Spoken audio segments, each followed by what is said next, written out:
ನಮಸ್ಕಾರ ಎಲ್ಲರಿಗೂ, welcome to BN Bro. This is Charan. ನಿಮ್ಗೊಂದು ಕ್ವಶನ್ ಕೇಳ್ತೀನಿ ನೋಡಿ, ಆನ್ಸರ್ ಮಾಡಿ.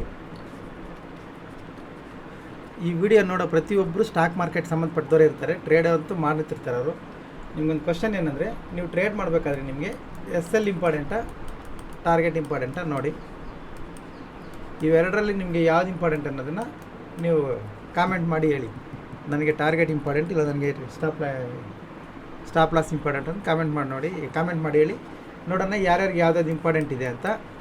ಓಕೆ, ಈಗ ಪ್ಲಸ್ ಇನ್ನೊಂದು, ಸುಮಾರು ಜನಕ್ಕೆ ಪ್ರೈಸ್ ಅಂದರೆ ITM ಅಂದರೆ ಏನಂತ ಗೊತ್ತಿಲ್ಲ, ATM ಅಂದರೆ ಗೊತ್ತಿಲ್ಲ, OTM ಅಂದರೆ ಗೊತ್ತಿಲ್ಲ, ಕ್ಯಾರಿ ಫಾರ್ವರ್ಡ್ ಮಾಡ್ತೀವಿ, ಟ್ರೇಡ್ ಮಾಡ್ತೀವಿ ಅಂತಾರೆ. ಆಪ್ಷನ್ಸ್ ಅಂದರೆ ಗೊತ್ತಿಲ್ಲ, ಕ್ಯಾಶ್ ಮಾರ್ಕೆಟ್ ಗೊತ್ತಿಲ್ಲ, ಫೀಚರ್ಸ್ ಗೊತ್ತಿಲ್ಲ, ನಾವು ಟ್ರೇಡ್ ಮಾಡ್ತೀವಿ ಅಂತಾರೆ. ಲೆವೆಲ್ಸ್ ಹಾಕ್ಕೊಂಡಿದ್ದೀರಾ ಅಂದರೆ, ಲೆವೆಲ್ಸ್ ಅಂದರೆ ನಾವು ಹಾಕ್ಕೊಳ್ಳಲ್ಲ, ನಮಗೆ ಬೇಕಾಗಿಲ್ಲ, ನಮಗೆ ಟ್ರೇಡ್ ಒಂದೇ ಬೇಕು ಅಂತಾರೆ. ಟ್ರೇಡಿಂಗ್ ಇವೆಲ್ಲ ಅಟ್ಲೀಸ್ಟ್ ಚಾರ್ಟ್ ಮೇಲೆ ಟ್ರೇಡಿಂಗ್ ಇವಾದರೂ ಇನ್ಸ್ಟಾಲ್ ಮಾಡಿ. ಇಲ್ಲ ನಾವು ಮಾಡಲ್ಲ, ಪ್ರೈಸ್ ಚಾರ್ಟ್ ನೋಡೇ ಮಾಡ್ತೀವಿ. ಬ್ರೋಕರ್ ಆ್ಯಪ್ ಓಪನ್ ಮಾಡ್ತೀವಿ, ಗ್ರೀನ್ ಹೋಗ್ತಾಯಿದ್ರೆ C ಅಂತೀವಿ, ರೆಡ್ ಹೋಗ್ತಾಯಿದ್ರೆ P ಅಂತೀವಿ ಅಂತೀರಾ. ಈ ಥರದವರು ಇರಲ್ಲ ತುಂಬ ದಿನ ಮಾರ್ಕೆಟಲ್ಲಿ. ನೀವ್ಯಾರು ನಮಗೆ ಹೇಳೋಕ್ಕೆ ನಾವು ಇರ್ತೀವಿ, ನಾವು ಮಾಡ್ಕೋತೀವಿ ಅಂದರೆ ನಿಮ್ಮಿಷ್ಟ. ಇದ್ದರೆ ನೀವೇನು ಹಾಕ್ತೀರಾ ಅಂದರೆ, ವಾಲ್ಯೂಮ್ಸಲ್ಲಿ ನಿಮ್ಮ ವಾಲ್ಯೂಮ್ಸ್ ಅಂದರೆ ಗೊತ್ತಿರ್ಬೋದಲ್ಲ, ಲಿಕ್ವಿಡಿಟಿ ಹಾಕ್ತೀರಾ ಅಷ್ಟೇ. ಲಿಕ್ವಿಡಿಟಿ ಹಾಕ್ತೀರಾ, ಅನಾಲಿಸ್ಟಿಕ್ ಕೈಯಲ್ಲಿ ಬಲಿ ಹಾಕ್ತೀರಾ. ಓಕೆ, ವಿತೌಟ್ ಬೇಸಿಕ್ ನಾಲೆಜ್ ಇಲ್ದಿರಾ, ನಮಗೆ ಸ್ವಲ್ಪ ಗೊತ್ತಿಲ್ದಿರಾ ನಾವು ಬಂದು ಟ್ರೇಡ್ ಮಾಡ್ತೀವಿ ಅನ್ನೋ, ಡ್ರೈವಿಂಗೇ ಗೊತ್ತಿಲ್ದಿರ ಡ್ರೈವ್ ಮಾಡೋದು ಎಷ್ಟು ತಪ್ಪು. ಬೇಸಿಕ್ ಗೊತ್ತಿಲ್ದಿರ ಸ್ಟಾಕ್ ಮಾರ್ಕೆಟಲ್ಲಿ ಟ್ರೇಡ್ ಮಾಡೋದು. ಬೇಸಿಕ್ ಅಲ್ಲ, ಕಂಪ್ಲೀಟ್ ನಾಲೆಜ್ ಇದ್ದರೆ ಕೂಡ SLs ಬರ್ತವೆ. ಅಂಥದ್ರಲ್ಲಿ ಬೇಸಿಕ್ಕೇ ಗೊತ್ತಿಲ್ಲದ್ರೆ ಟ್ರೇಡ್ ಮಾಡ್ತೀನಿ ಅಂದರೆ ಅದು ಅವ್ರವ್ರ ಭ್ರಮೆ. ದುಡ್ಡು ಬರುತ್ತೆ ಅಂತ ಒಂದು ದಿವಸ ಬರುತ್ತೆ, 2 ದಿವಸ ಬರುತ್ತೆ, 3ನೇ ದಿವಸ 2 ದಿವಸ ಬಂದಿದ್ದು ಹೋಗುತ್ತೆ. ಓಕೆ, ತುಂಬ ಏನು ಗೊತ್ತಿಲ್ದಿರೋರು, ತುಂಬ ಬೇಸಿಕ್ಕಿಗೆ ಮಾರ್ಕೆಟ್ ಬಗ್ಗೆ ಗೊತ್ತಿಲ್ದಿರೋರು ಕೈಯಲ್ಲಿ ಕೊಟ್ಟರೆ ಕೂಡ ಪ್ರಾಫಿಟ್ ಮಾಡ್ತಾರೆ ಅವರು. ಯಾಕೆ ಗೊತ್ತು, ಮಾರ್ಕೆಟಲ್ಲಿ ಬರೋದು ಎರಡೇ, ಒಂದು ಪ್ರಾಫಿಟ್, ಒಂದು ಲಾಸ್. ಲಕ್ಕಲ್ಲಿ ತೊಗೊಂಡು ಕೂತ್ಕೊಂಡ್ರೆ ಅವರು ಕೂಡ ಪ್ರಾಫಿಟ್ ಬರುತ್ತೆ. ಓಕೆ, ಬಟ್ ಅದು ಟ್ರೇಡಿಂಗ್ ಅನ್ನಲ್ಲ. ಬೇಸಿಕ್ ಕಲ್ತ್ಕೊಂಡು ಆಮೇಲೆ ಟ್ರೇಡ್ ಮಾಡಿ, ಅವಾಗ ಸ್ವಲ್ಪ ಪ್ರಾಫಿಟ್ ಬರೋಕ್ಕೆ ಸ್ಟಾರ್ಟ್ ಆಗುತ್ತೆ. ಸಪೋರ್ಟ್ ಹಾಕ್ಕೊಂಡಿದ್ದೀರ ಅಂದರೆ, ಇಲ್ಲ ನಾನು ಹಾಕೊಳ್ಳೋದು, ನನಗೆ ಇಂಟ್ರೆಸ್ಟ್ ಇಲ್ಲ, ನಂಗೆ ದುಡ್ಡು ಹೊಂದಬೇಕು ಅಂದರೆ ಹಂಗೆ ಬರಲ್ಲ. Okay, no problem. ಈ ಸ್ಟಾಪ್ ಲಾಸ್ ಟಾರ್ಗೆಟ್ ಬಗ್ಗೆ ಮಾತ್ರ ಕಾಮೆಂಟ್ ಮಾಡಿ ಹೇಳಿ. ಈಗ ಮಂಡೇ ನೋಡ್ಕೊಳ್ಳಿ.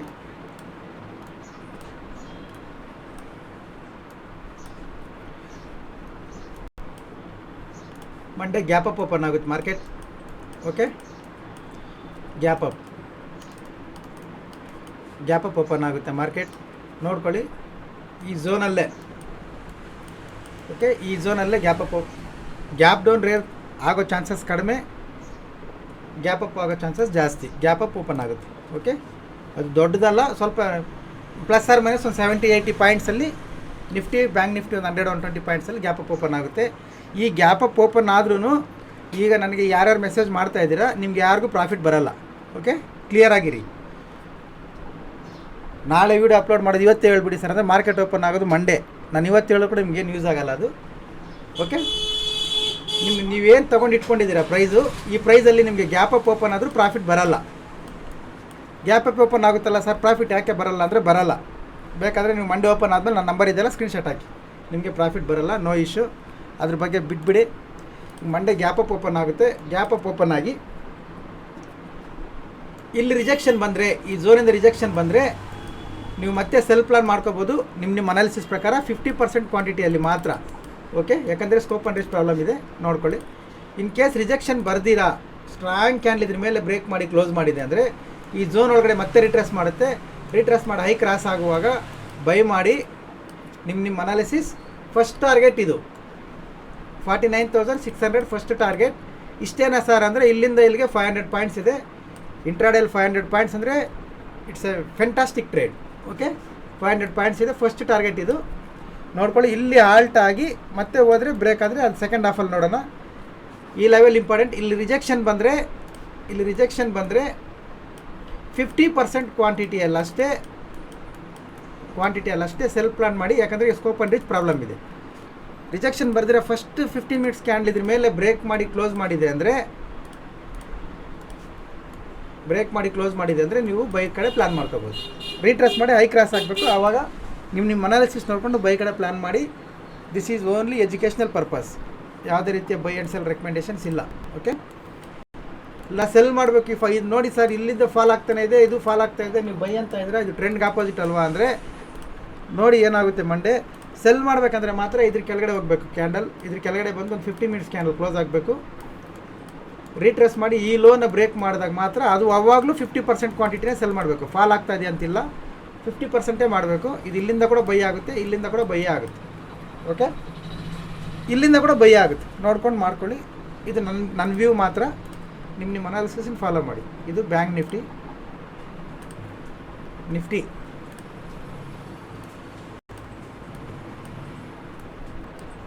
Nifty same.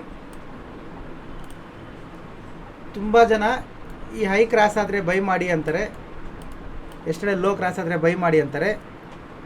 ನಾನು ಈ ಹೈ ಕ್ರಾಸ್ ಅಂದರೆ 22,550 ಮೇಲೆ ಹೋದರೆ ಕ್ಯಾಂಡಲ್ ಬೈ ಪ್ಲಾನ್ ಮಾಡ್ಕೊಳ್ಳಿ. ನಿಫ್ಟಿ ಇಲ್ಲಿ ಈ ಹೈ ಕ್ರಾಸ್ ಆದಾಗ ಬೈ ಮಾಡಬೇಡಿ. ಓಕೆ, 22,500 ಅಬೋವ್ ಬೈ ಮಾಡಬೇಡಿ. 550 ಮೇಲೆ ಹೋದರೆ ಮಾತ್ರ ಬೈ ಮಾಡಿ. ನಿಮ್ಮ ಅನಾಲಿಸಿಸ್ ನೋಡ್ಕೊಂಡು ಬೈ ಪ್ಲಾನ್ ಮಾಡಿ. In case gap down open ಆದರೆ ಈ ಲೆವೆಲಿಂದ 15 ಮಿನಿಟ್ಸ್ ಕ್ಯಾಂಡಲ್, ಈ ಲೆವೆಲ್ ತುಂಬ ಇಂಪಾರ್ಟೆಂಟ್. ಇಲ್ಲಿ 15 ಮಿನಿಟ್ಸ್ ಮಾತ್ರ ಯೂಸ್ ಮಾಡಿ, ಇಲ್ಲಿಂದ ಮತ್ತೆ ಬೈ ಪ್ಲಾನ್ ಮಾಡಿ. ರಿಜೆಕ್ಷನ್ ಬಂದರೆ, ಈ ಥರ ರಿಜೆಕ್ಷನ್ ಬಂದರೆ ಈ ಲೆವೆಲ್ಗೆ ಹೋಗಿ ಇದು ಫೇಕ್ ಬ್ರೇಕ್ಔಟ್ ಆಗಿ ಈ ಥರ ರಿಜೆಕ್ಷನ್ ಬಂದರೆ ಬೈ ಪ್ಲಾನ್ ಮಾಡಿ. ಇನ್ ಕೇಸ್ ಇದು ಬ್ರೇಕ್ ಆದರೆ ನಾನು ಅಪ್ಡೇಟ್ ಮಾಡ್ತೀನಿ, ಆವಾಗ 50% ಕ್ವಾಂಟಿಟಿಯಲ್ಲಿ ಸೆಲ್ ಕಡೆ ಇರ್ಬೋದು. ಇಲ್ಲಿವರೆಗೂ ಅಷ್ಟೇ. ಓಕೆ, ಇದು ನಿಫ್ಟಿ ಲೆವೆಲ್ಸ್.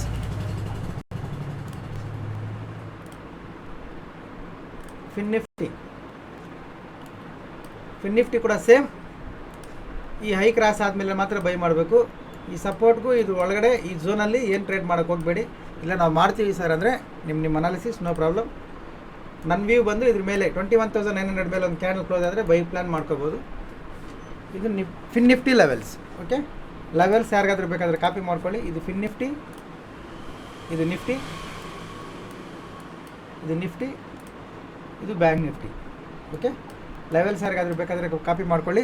ನಿಮ್ಮ ಅನಾಲಿಸಿಸ್ಗೆ ಏನಾದರೂ ಹೆಲ್ಪ್ ಆದರೆ ನೋಡಿ. ಜಸ್ಟ್ ಎಜುಕೇಷ್ನಲ್ ಪರ್ಪಸ್ ಓನ್ಲಿ, ಯಾವುದೇ ರೀತಿಯ ಬೈ ಆ್ಯಂಡ್ ಸೆಲ್ ರೆಕಮೆಂಡೇಷನ್ಸ್ ಇಲ್ಲ. ಹೊಸಬ್ರು ಯಾರಾದರೂ ನೋಡ್ತಾ ಇದ್ದರೆ ಪ್ರೊಫೈಲ್ ಮೇಲೆ ಟ್ಯಾಪ್ ಮಾಡಿ, ಟೆಲಿಗ್ರಾಮ್ ಗ್ರೂಪ್ ಲಿಂಕ್ ಬರುತ್ತೆ, ಜಾಯ್ನ್ ಆಗಿ. ಪ್ಲಸ್ ಇನ್ನೊಂದು, ತೆಲುಗುನವ್ರು ಎಷ್ಟು ಜನ ಇದ್ದೀರಾ, ತೆಲುಗು ಪೀಪಲ್ಸ್, ನೀವು ನಾನು ತೆಲುಗುನವ್ರು ಸರ್ ಅಂತ ಒಂದು ಕಾಮೆಂಟ್ ಮಾಡಿ.